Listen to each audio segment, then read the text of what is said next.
Hey everybody. So this is going to be a slow guide with the intention of showing you how you would go about upscaling a vanilla piece, but really any modded piece or any piece of gear to be upscaled to any body type. The information I'm going to give you will translate pretty universally to any body, although there will be some subtle differences between dev kits. The premise is the same. For this, I'm using text tools, which you're going to need, and Blender 4.2. You can still do a lot of this in pretty much any version of Blender, but just be aware some of the options and settings and even some location of things have changed over time. I would recommend using 4.2 as it's a very stable build. I haven't tried 4.3, but hopefully it works as well. Now, what we're going to be doing this on is the Scion Sorceress's robe. We're going to upscale this to Yab large. So first things first, if you've used text tools before or haven't used text tools before, by default it's going to put you in what's called safe mode. This prevents you from editing the files in any way. You can still access them and you can export them and all that, but you can't change a damn thing. So I wouldn't change it to unsafe. Instead, click transaction status and click prepare transaction. This is going to put you into a staging mode where now you can edit files to your heart's content, and when you're done, everything will be reverted back to normal. You don't have to worry about affecting your game files. You can even do this while logged into Final Fantasy, so feel free to do so and test your stuff and all that. This doesn't affect the game at all. Close that when you have it in preparing mode. You'll see it still is in preparing mode. And first things first, make sure you have the right model selected. There's this drop menu here. Some models have many different options. In this case, there's Midlander Female, which is the base model for all female races. Makote Female, which has its own unique model for its own reasons, usually because of tail flaps and such, and Lalafell, obviously, because Lalafell are the size of a potato sack. We want the Midlander Female one, because that is what the Yab body is scaled to, and pretty much every body is scaled to. So select that, click Save As, this menu here, FBX. I've already exported it, so we'll just export it again to make sure it's the right one. You can save that FBX file anywhere you want. Doesn't matter, as long as you know where it is. Now head over to Blender and open up your dev kit. In my case, I have a bit of a custom dev kit, but it has the Yab chest. It has the Yab legs, which I've made safe for work for this video. And it has all the standard options from the Yab dev kit, which would be if you go into the object data properties, you see all the different shape keys and all the ways you can tinker with them. You can turn buff on and off, you can turn Rue on and off, and a whole host of other things. I'll go into that in more detail in a little bit. First things first, click here so you have nothing selected, but you're in this window, and click this button up here. That'll create a new collection. Double click it and retitle it. We're going to call this Ishtola Top. And with it highlighted blue, go to File, Import, FBX, and go find that model. In my case, it is right here. When you bring it in, you'll see the model, the skeleton it came with, as well as a whole bunch of weird stuff. For starters, for the skeleton, the simplest way to hide that is just go up into the overlays. This may be on the bottom, because sometimes this entire menu is flipped towards the bottom, so just keep that in mind. I prefer mine on the top. Expand this menu and just turn off bones. I won't delete them, that'll just hide them from view, so you can't select them or anything. But if we were to expand this group here, you see this en route, the bones are still here. They're even technically still visible, just not really. We're going to hide the chest for a moment and hide the legs, so we just look at what we're dealing with. Your model is going to come with these things called groups. There's going to be multiples of them, typically, and sometimes there's even stuff embedded. You can go ahead and shift select all these groups, and you can right-click and delete hierarchy. They are not important. Text tools will recreate these once you re-import your model, so you don't have to worry about that. Expand the root. This is the skeleton. And this is everything that's part and attached to the skeleton. These parts all have numbers, 1.0, 1.1, 1.2, and 0, etc. The first digit in each of these parts lets you know that this has a unique texture, or at the very least is separate from everything else with some sort of intention behind it. In vanilla outfits, it pretty much just means if you go to material properties, it has a different material. So you see this one has material B001_A, whereas this one has this item number. This is equipment 9156. That's the item. Top_A, which is the clothing textures. You need to make sure by the time we're done here that your body parts and whatever outfit you're making have different part numbers. They have to be unique so that you can assign the right materials to them. If they were the same, either this is going to have to look like Bebo, this outfit, or the chest is going to have to look like clothes. So you need to make sure they're different and unique. In our case, we don't actually need these three pieces. So you can select them, right-click, delete hierarchy. That leaves us with just the clothes. Now you'll see the clothes have these weird transparent cutouts all over. To fix that, select the top. Again, in material properties, scroll down to viewport display. There'll be a render method in 4.2. Change it from blended to dithered. That'll just make it so that these edges look a little smoother on top of each other. Now lastly, let's just talk about quickly, if you've never used Blender before, middle mouse click will let you reposition the camera as such. You can move around and take a look. Holding shift and middle mouse click lets you move the camera and pan it around. Obviously you can zoom in and out.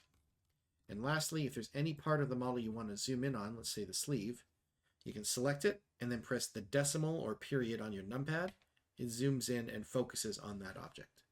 If I choose this elbow, if I choose the top, it zooms out. And this also works in edit mode. If we go to edit mode, and I just select a single line and press the period, zooms in right up on it. You can use that to reposition your camera and just get a good look at what you're trying to deal with. So just keep that in mind. Now for upscaling, there's a few steps that we have to take in mind. Number one, we have to take a look at our model and separate what are called double-sided edges. There's a number of ways to do that, but the best way typically is to just do it painstakingly, little by little, and remove the back sides out. How do you tell which is a back side and which is a front side? You come up to this group here, the overlays, and you turn on face orientation. Everything that is blue, that is one side. Everything that is red is the other. And to give you a better example of what this means, if I have a plane, by looking at it like such, you can see I can see both sides of the plane, no issue. If I turn on the face orientation, you'll see the top of the plane is blue, which means it's facing the camera, and the bottom side is red, which means it's not facing the camera. The reason this is important is because if I go into the materials of it, and I turn on backface culling based on the camera position, the back will disappear. It's completely gone. That is because this is a one-sided texture. To make it double-sided, you either have to turn off culling, which can be done in the material properties in text tools, or duplicate the mesh, go into edit mode, mesh, normals, flip. Doing that with the camera backface on, now we can see the bottom side. And if I hide it, you can see it disappears. This is how these models work. They have the exact same duplicate copy of whatever part of the model, but just reversed so that it projects on both sides. You can see it here all over. These feathers. If I was to select the feather and hide it with H, it stays there. And the reason it stays there is because I'm looking at the back side. And you can see that by turning on camera it disappears. There are two sides to the feather. The same thing how there's two sides to the skirt. There's a back side and a front side. This is how all models work. And the only way to really make sure you don't fuck up your model is to carefully go through and remove the sides. I recommend turning on face orientation. You would hover your mouse over a plane, press 3 to make sure you're in face edit mode, and press L to select. Do that for the faces. Press H to hide them, so all you see is red. Do the face, H. Face, H. Again, you're pressing L, and you're pressing H. You go into a thing, you're pressing L, and you're pressing H. Now, they will have a blue side on one side, so you just have to keep that in mind. But the goal here is to go through and remove 1/2 of the model intelligently so that what you're left with are the faces that are facing the same way. You see here, my goal is just to make everything that's facing one way, make sure it faces that way. And if you ever, like I did here, hide something and the entire thing disappears, just press Control-Z to undo. That means that you've already got the half that you need. So let's get some of the halves from up top. And it's fine if some of the model disappears because it means that it extends further than just that one face. We just have to, again, do this little by little, carefully.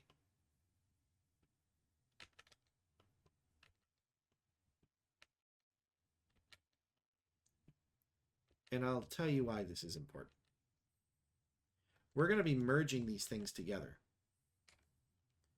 And when we merge them together, we want to make absolutely sure that what we merge together doesn't merge with the wrong side. That's just going to cause us endless grief down the line. But once we're satisfied and we think we've got them all, you can press A, P, selection. Now we have two sides. We have the original and we have the other half. Now that we've separated them, I'm comfortable selecting our main part, going back into edit mode. We can press Alt-H to unhide everything. And now we can press M by distance. Everything that just merged together is facing the same way. And we can see that if we hide this part and we turn back on face orientation, this still looks clean and concise. Doesn't matter that I accidentally took the wrong side here versus this side. The point of this is that when we merged it, we didn't merge it with the other half. We made it so that it's all one thing. Now, this is going to be mostly a thing for vanilla models, so just keep that in mind. But we're now going to go into this part. We're going to grab it. Do the same thing. Go into edit mode, select everything, merge by distance. Everything is still facing the same way, but now we know we have two parts. We're going to do the same thing for this group. So again, face orientation. Select out the parts that are double-sided. It looks like it's just the cuff. So that makes this easy. In this case, we can just press A, merge by distance. Unselect everything, Alt-H to unhide, and merge by distance. Perfect. Now we select the part here. This may not have any double-sided faces. It doesn't look like it does. So I think we're good. So we don't have to do anything here. We can just press A, make sure nothing's hidden, merge by distance. Now, that's going to make us have the model set up the way we want. And now that we've done that, and we know that we've merged things together, that's going to assist us with weighting down the line. You might say your model looks still a little funky. There's some black edges here. But again, if we just go in to the material settings of the model and turn on the backface culling by camera, that'll all get fixed.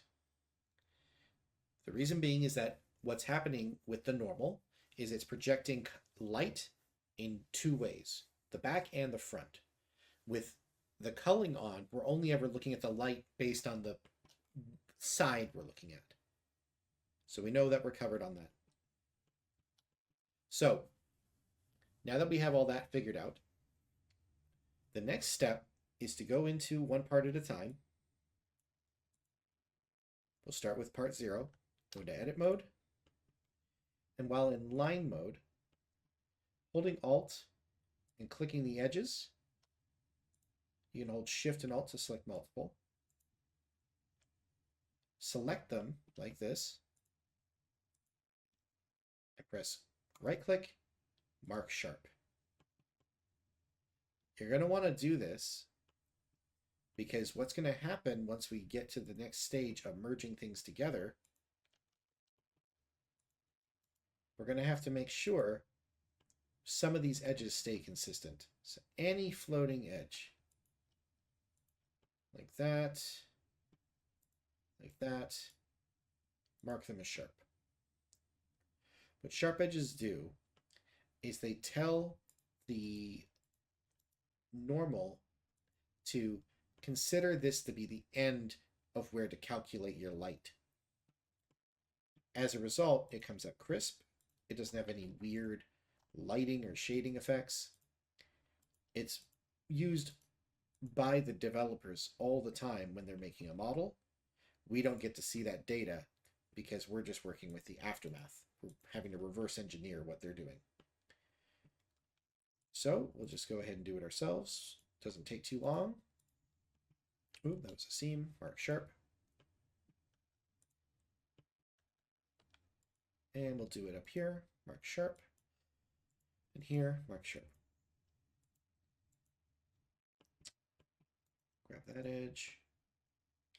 Now, how perfect you are will largely just, or how perfect you need to be, I should say, will largely depend on what you're working on. But this is all just the prep work for what's going to be coming next. Now, with all that done, we'll do the same thing on the wrist. The only part that needs to be marked sharp is this. And with this.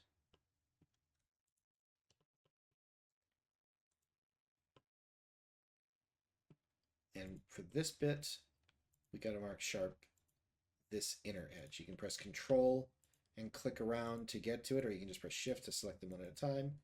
But you see, the moment I do it, it cleans up this edge. It makes it look much better. We'll do that on both sides. And this is the most common issue you'll run into when working on a model, is that it has this weird dark edges all over the place. Now, the next step, now that we've made sure the base model is merged together correctly so that the pieces individually are working, we have to put this all together into one model so we can merge it together and have it ready for weighting. The merging we're going to be doing here, though, is very selective. We're going to want to merge it just at the joints where the elbow meets the upper body, where the wrist meets the elbow. And the reason for that is when we do weighting, we want it to be consistent across. We don't want it to have any chance of gaps or of what will be called seams.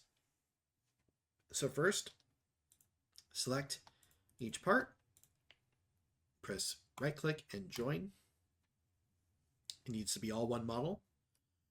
And now going into edit mode, we're going to want to turn on, thank you GeForce, turn on X-ray, switch it to viewport shading or solid mode, and make sure you're in vertices mode here. You can just press 1 to get into that. We're going to want to zoom in on where we want to merge. In this case, it's this ring right here. This is where the elbow meets. And if you're not sure, what you can do is you can press 3 hover over any part of the model and press L, and you can see very clearly where those seam lines are. Honestly, it probably works if you press 1 as well. Yeah, it does. So just press L over it and you can see where that is. Now, what we're going to want to do is holding Shift, with nothing selected, just drag a box and select the edge. Press M and then choose by distance. You see, removed 8 vertices. We just merged that right there. Do the same thing on the other arm. It's right here. So select with Shift held down, M by distance. Now, if I do that exact same thing, pressing L, it'll select the entire upper arm. Okay, now we can do the same thing down here. We want to select these all around the ring. Just make sure you're only selecting the stuff that actually matters. I know this is a little weird to look at sometimes. Just toggle the X-ray mode as much as you need to see what you're doing. But, well, it's this low poly. Thankfully, it's not too bad. Press M by distance. And we'll go to the other side. We'll do it here too.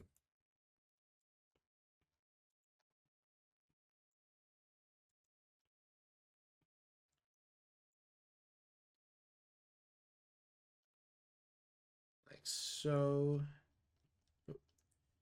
M by distance. Now, in some cases, you'll see this. It looks a little funky. The lighting, there's this dark edge. To fix that, the same edge that we just selected, the reason it's happening, by the way, is because there's two sides converging on the same point. To fix that, you just have to select these faces, and you can just hold Control and select them down like so.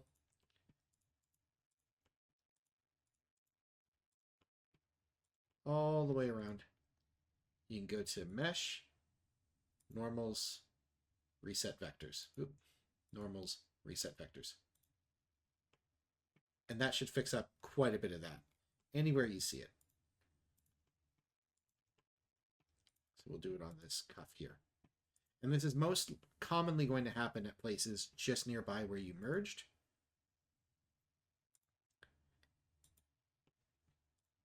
But it cleans it up pretty nice.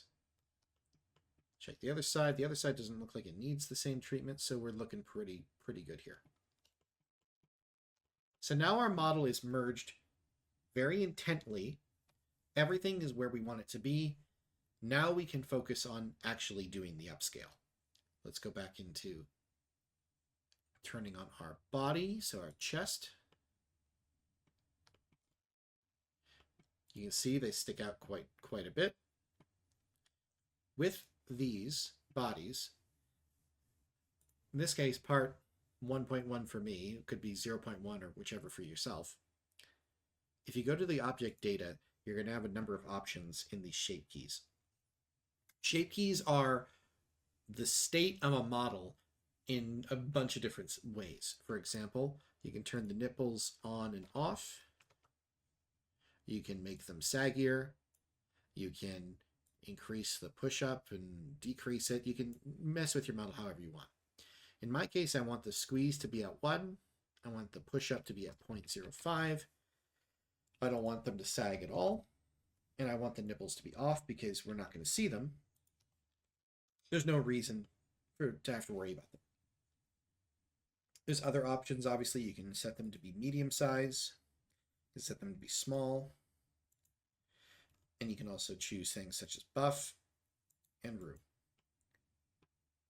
Now, I'm going to go back to viewport shading, or the material shading rather. To upscale, we're going to select our model, go back into edit mode. You're going to make sure this is turned on, proportional editing. And also make sure connected only is off. What connected only does, and what proportional editing does, if I was to select a face with proportional editing off and move it around, it moves just this face. Everything connected to it will follow it because it's all connected to those points, but it just moves that face. If I have proportional editing on, with connected only off, and I move it, it moves not just the face, but everything nearby within this ring. You see this ring I'm increasing. You increase the size of it using your scroll wheel. But the reason it's important is it makes it so you can pull parts of the model out and it'll affect all the nearby things and it'll be consistent. And the reason we merged things earlier in such a way that we did is to make it so that the things that it's moving are also connected and will work with the weighting, which we'll get to in a little bit. I would also recommend having this mode, the orientation, changed from global to normal. And we talked about what normals are earlier, but they also, if you imagine them having an imaginary line protruding and shooting outwards, this normal I've selected would shoot like this. So when I move it, I can press G, Z on my keyboard, and you see this line appears. Now when I move it, it's going to move this only on that axis relative to the face. So if I want to move things, for example, this line over here, I can press G and Z, and I know it's moving away from the body because that's the way the face is. It makes it a lot easier for you to move things without having to worry about whether or not you're moving it the right direction. And you don't need to twist your camera all over in order to get the right look. Let me erase my lines here. Now, before we actually start, there's one more step. Select everything, and this is for vanilla. I'll mention this is just for vanilla outfits. You don't typically have to do this for modded outfits. Right-click, subdivide. The model needs to be at least high poly enough to fit and not be weird with the Yab body. And if it doesn't work with the Yab body the right way, it's going to cause a whole host of issues. If it's too low poly, you're going to get all sorts of clipping.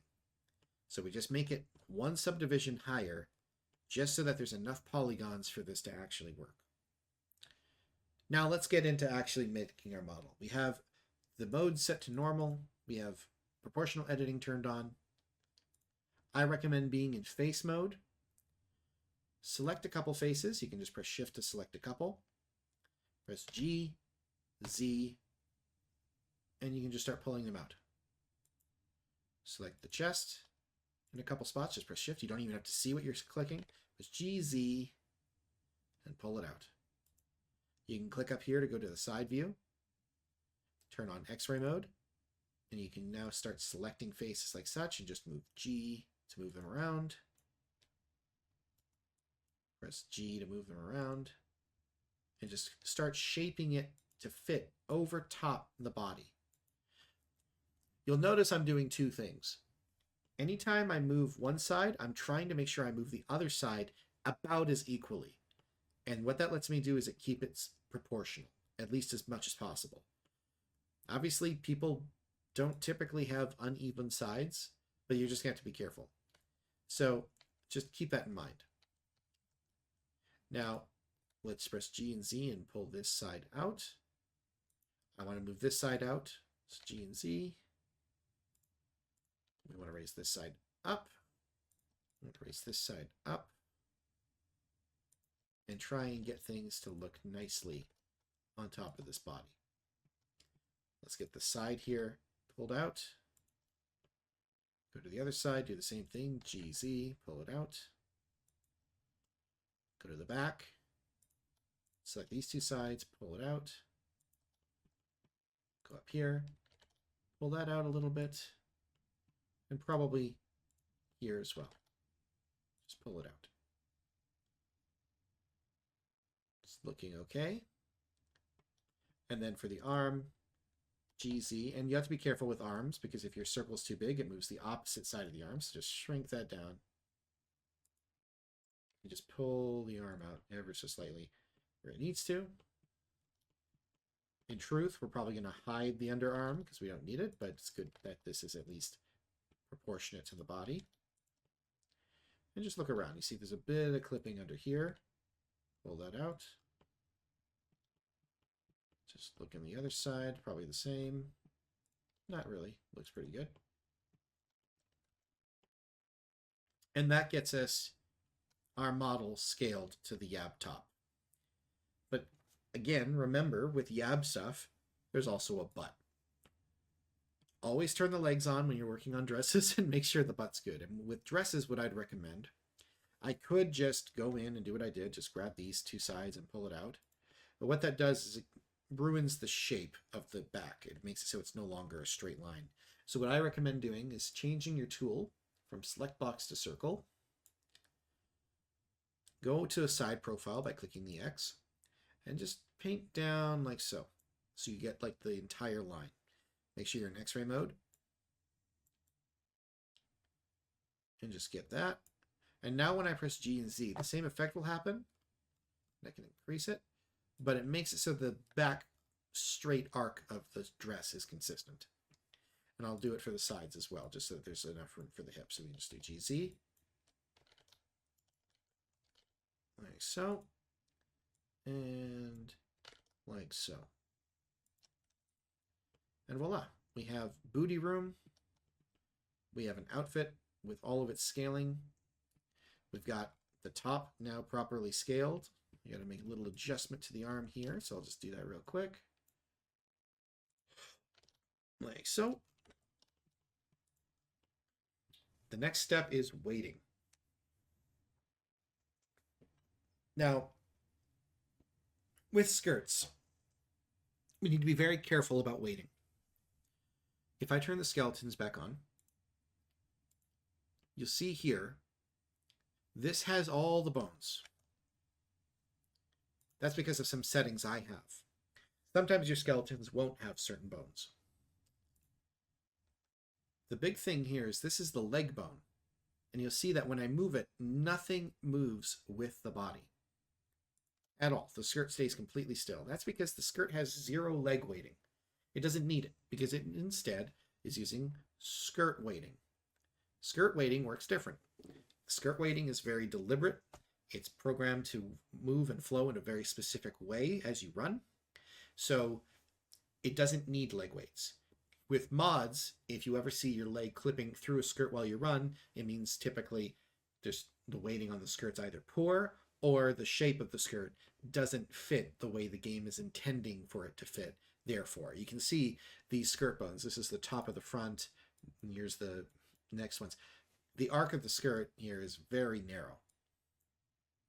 If you have a skirt that goes like this, or even maybe more narrow, like a slip, you're going to have issues with skirt bones because the game doesn't know how to counter for that. So it's just something to keep in mind. The big reason I'm bringing this up is because when we transfer weights to this body, we don't want the leg bones to transfer. We just want the bones that actually matter, which would be the breast bones, the arm bones, the chest bones, and in some cases, the skirt bones if necessary. But how do we do that? What you're going to need is what's called a mannequin. Your mannequin is going to be a complete mashup of all the parts of the body that you use. In this case, my mannequin is all the chest bits, the leg bits, the hands, and the feet. And it has all of their settings. I set their settings to match what I intend for my chest and legs, etc., whatever I'm using. And this is my base for actually transferring weights. And to transfer weights, you do the following. Select your mannequin, shift, select your outfit, go to weight mode, and you're going to go to weights, transfer weights. Now, by default, your settings are going to say nearest vertex. They're going to say active layer and active layer, like such. They'll look exactly like this. If you don't see this menu, it's probably just collapsed. Just open it. The settings that we want are as follows. We want to change nearest vertex to nearest face interpolated, active layer to by name, and if you want to filter out only the bones that actually matter for your upscale, turn off create data. It's only going to transfer the bones that already exist in the model. Now, obviously, if you want to add bones and be specific, you can click the plus and change the name of this to the name of a bone. So let's say I did want the leg bone. I could type it in, and when I do my transfer, it'll transfer the leg bone. That's useful if you ever want to do physics mods. You can just copy the names of the bone, and there you go. You can also delete bones if you accidentally transfer things just by clicking the minus. So you're never really hooped here.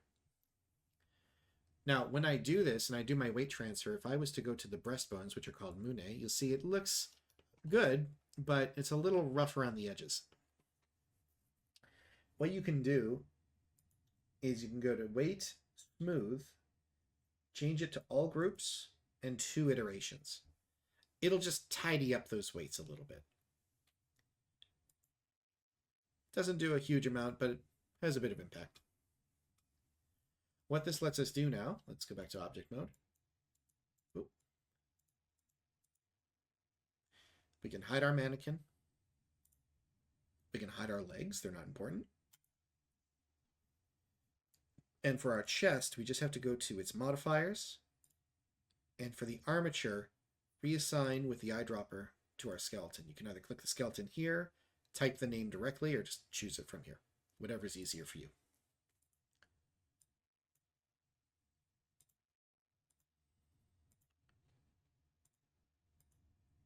And now we can do what I call is basically just the rig test. Click on your skeleton. Go to object mode, pose. You can turn X-ray on and off, whatever's easier for you, but we need it on for a second. We're going to start with the chest. So click the 2 breastbones. That's these 2 right here in the middle. Press S, and then just drag it up. Doesn't have to be too big, but the purpose of this is just to take a look at the model and see, is the model behaving strangely when I increase the chest size? Is it stretching? Is it warping? Is it doing anything I don't intend? You can see here, it actually separated from the 2 parts. And the reason for that is because they're not merged. So how do you fix that? We go back into object mode. We're going to select our model here. And we're going to click these 2 icons, which will lock the model into this mode. When I go into edit mode with these 2 off, you see it reverts back to normal. So leaving those 2 on, when I'm in edit mode, I can see the model where it broke. What we're going to do is we're going to select these 2 bones. So I'm going to select this one and this one, and I'm going to go to M by distance, this one and this one, all the way up. You can also just, if you'd like, hold Alt and select the edge. It'll select all those vertices. You can do the same thing here. Merge by distance. And it'll seal that right up.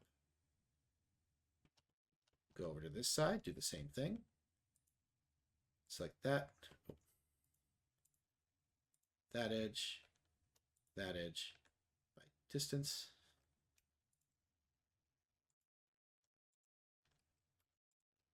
And it seals it up real nice.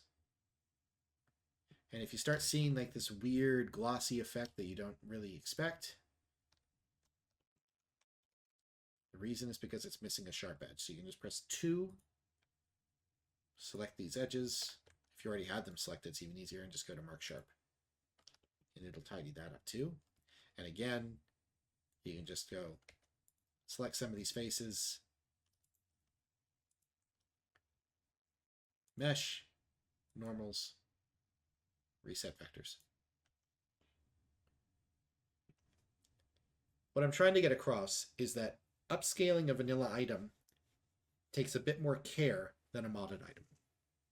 They're made very deliberately. Everything about them is designed for efficiency. They don't necessarily work too well with the modded bodies. So take care with it, go slow, and do it bit by bit. But if you follow these steps to merge the vertices together, to make sharp edges where you need them, to reset your vertexes or reset your vectors on spots where they're dirty, when everything's said and done, you end up with a model that looks pretty dang good.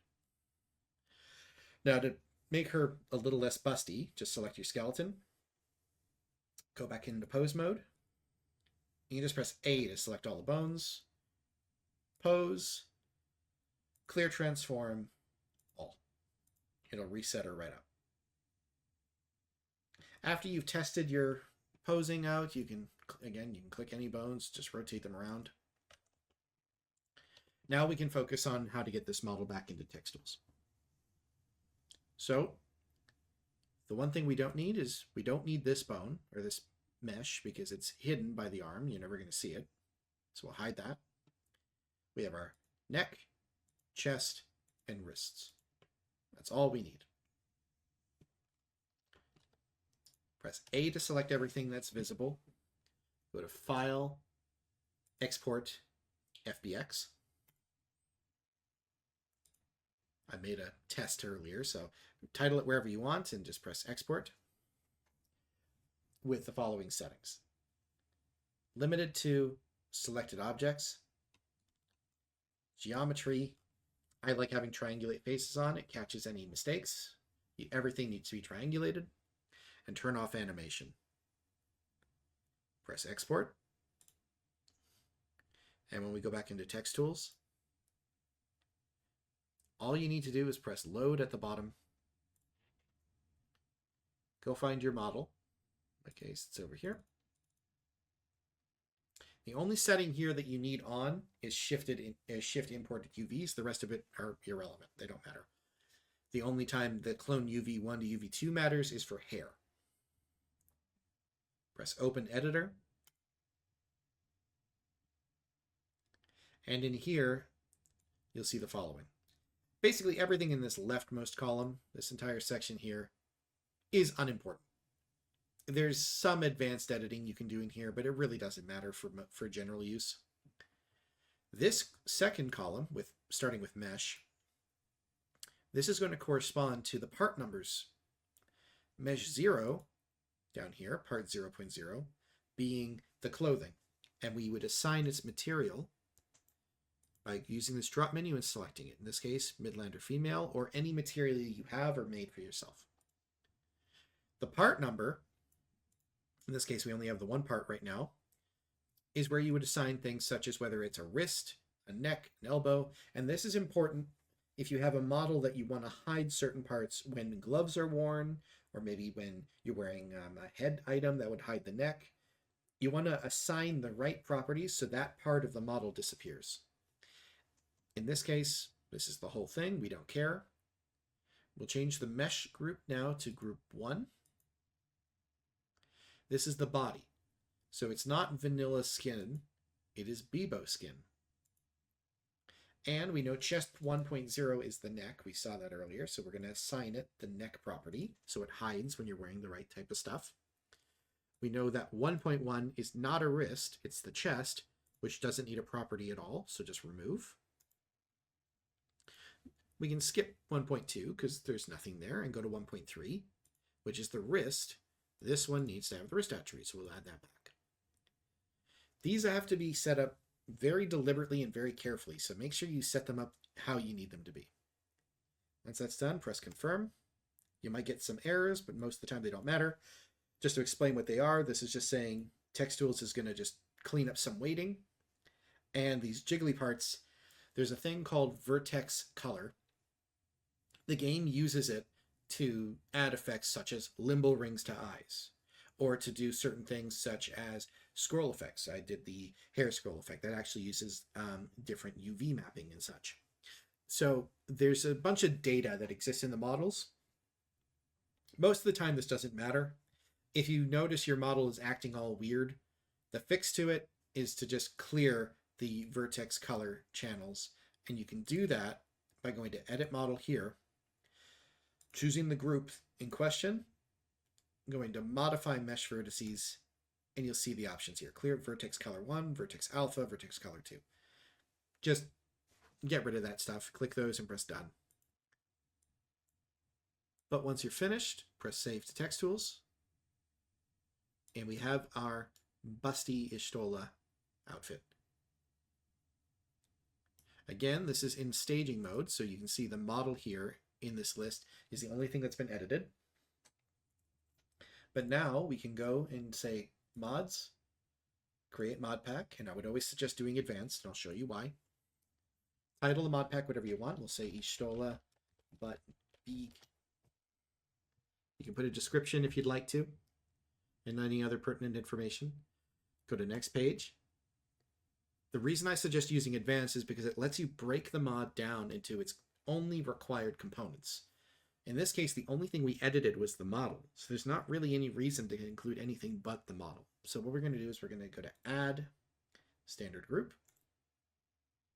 When you click Edit, we can first change the group title, so this will just be Ishtola Chest. Single selection versus multi-selection, that's just basically radio button like this, or checkboxes. You can just choose your preference.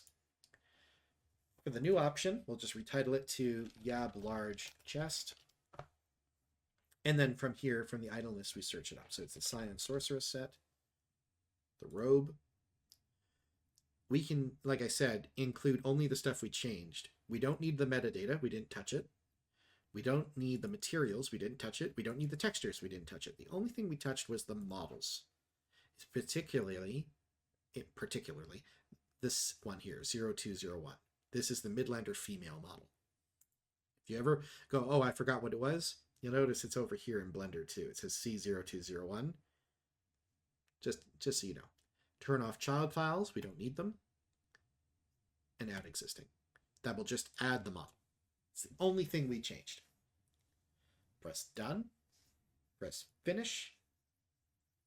Again, that was my test earlier. Just replace it.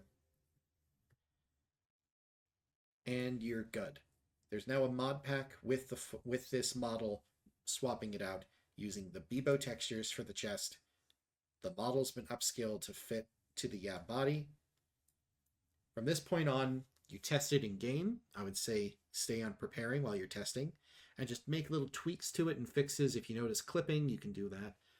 A good practice when you're making models like this, when there's clipping on the chest, take a look at the chest itself. You can delete parts of it pretty carelessly, as long as you're intelligent about what actually needs to be seen. And one last thing for anyone who likes being a bit more buff, or maybe having the roux belly. You can add it quite simply using a modifier called Surface Deform. So go to Add Modifiers, Surface Deform. I would put it above the skeleton so you can still test bones and weighting and all that. But your target is the mannequin. Click Bind. And now on the mannequin, when you go to its data properties and you scroll to where the buff is, when you turn it on, the outfit will conform to that. So you can see very clearly here the arms increase in size. Now you need to be careful. It will warp the model in some places. And the way that you fix that is add a new group into its data properties by clicking this plus. We'll call it Buff Fixes. And on the modifier here, the vertex group, you'll just go ahead and select that group. Click this arrow. And now when you go to weight paint, using the paint tool brush, change it to add by clicking this icon. You don't need to add a lot of weight typically. And you just paint the areas you don't want to be affected. The more red they are, the less effect they'll get. You see it stops warping these particular spots. So you can just go through, tidy up. You're like, oh, I don't want it to warp the feathers on the shoulder like I'm doing here.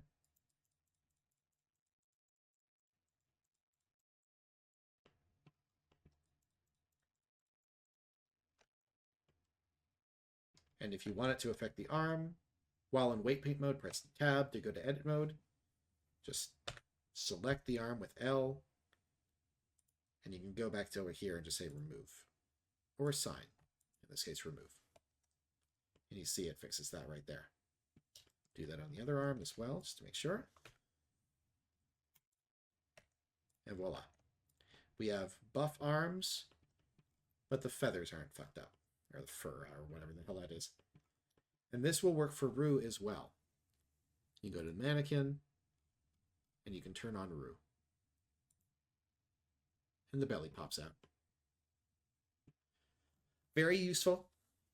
And the best part is you don't typically have to redo any weighting. It's automatic. So I can go ahead and extract this now as a buff version of this outfit, and I'm good to go. So again, I hope all this information is useful. I know it's a lot. Go at it slowly. Do your best. Feel free to hit me up in Discord if you have any questions. And I'm going to be making, ideally, another video or two talking a bit more about how to get custom models done. But for upscaling, I hope this is a useful guide. Till next time, take care, everybody.